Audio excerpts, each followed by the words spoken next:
That we've got to treat it like physical health and make sure that people who need supports get them. Look, for too long, there's been a stigma associated with mental health. We've got to do away with that stigma. The good news is the younger generation is helping us with that, and we've got to make sure people have the supports and services they need everywhere in this Commonwealth and across the country.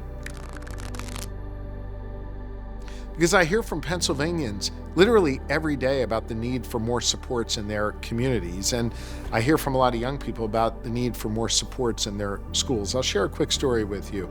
Back when I was Attorney General, we started an initiative called Safe to Say, an anonymous tip reporting system that students could use on their phone. And the idea behind it actually was to allow students the opportunity to tell us when they thought there was a risk of, God forbid, someone bringing a gun to school or a weapon to harm others. The truth is, the platform really hasn't been used for that. Instead, it's been used for students to actually cry out for help, to let the people on the other end of the line know that they're contemplating suicide or self-harm, that they need mental health supports, or calling out a friend who needs it as well. And so we've gotten over 100,000 tips. About 80% of them have come from students focusing on mental health issues.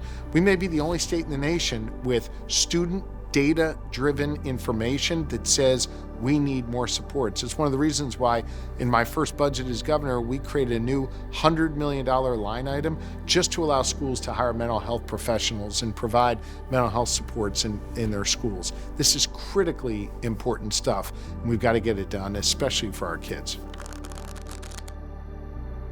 You know, it's something that you constantly have to work at. For me, it's exercise and spending time with my family, my wife, trying to shut my brain off from some of this work and instead focusing on other things that, really aren't related to work. Sports is something I love to both play and watch my kids participate in. So I think just constantly focusing on exercise, on, physical wellness, that those are things that really help my mental health. I talked about this before, investing in our students' mental health, making sure that they have the resources they need, driving out more resources to our county governments that provide mental health care for adults, really challenging insurance companies all across Pennsylvania to provide their insurance plans to our Department of Insurance that actually adheres to mental health parity, and holding those accountable that don't. Those are just a handful of the things that we're really proud of.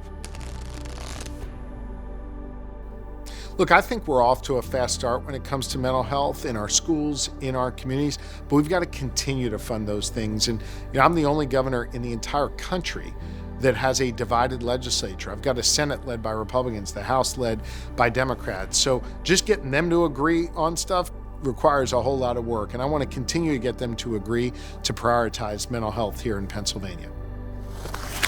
Now it's your turn. Why is mental health important to you? Post on social media with the hashtag Take5 for Mental Health.